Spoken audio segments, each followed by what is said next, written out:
to the White House threatening to oppose a Senate bill that challenges President Biden's vaccine mandate, even if Democrats support it. Joining us now to discuss is Kentucky Senator Rand Paul. Senator Paul, great to have you with us today. Thank you so much for taking the time. Let's discuss this.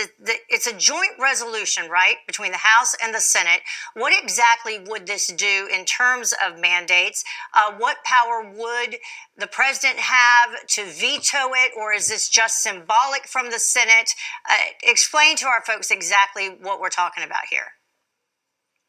This is a special situation. It's what we call a privileged motion. It is a real bill, and it would be a law, but it has to be signed by the president. We can do this anytime that there's a regulation or a rule put out. We made it an expedited way that Congress can immediately take it up and say, we disagree with the rule. So the rule he put out was a mandate that businesses with over 100 employees, this OSHA mandate, businesses with over 100 employees would have to approve vaccination or be fined by OSHA.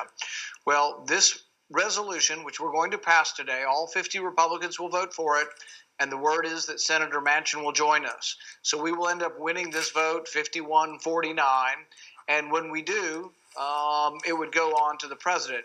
Now, it has to pass in the House as well. I don't think it will pass in the House because I think the Democrats will march lockstep towards a mandate, but we'll see. Are there a handful of Democrats in the House that would vote for this? If both House and Senate pass it, still has to be signed by the president to become law. He's unlikely to sign, a law overturning the order that he wrote. So it's very unlikely. So there is some symbolism to this, but it shows you that the Republican Party is entirely united against mandating or firing people who choose not to get vaccinated. And the courts appeared to be opposed to the mandates, and a number of Democrats, which you're already talking about, including in the House.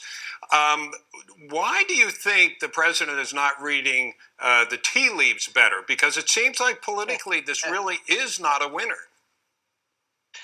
When he was a candidate, I think he was reading the tea leaves because he said it would be unconstitutional. He wasn't going to do it. Now he's changed his mind as president, but he's going to get the same result. It is going to be declared unconstitutional. The Commerce Clause, intriguingly, under the Obamacare case, when the Supreme Court ruled that Obamacare was okay, they said it was illegal or unconstitutional under the Commerce Clause.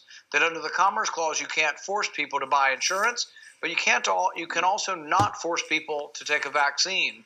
So I think the law is pretty clear on this. You do have a right to your medical privacy, and I think the courts are going to strike down his mandates. I think we're up to like 4 out of 5 have been struck down by courts. I think they're all going to be struck down by courts. This will be a huge and probably unprecedented legal rebuke of a president.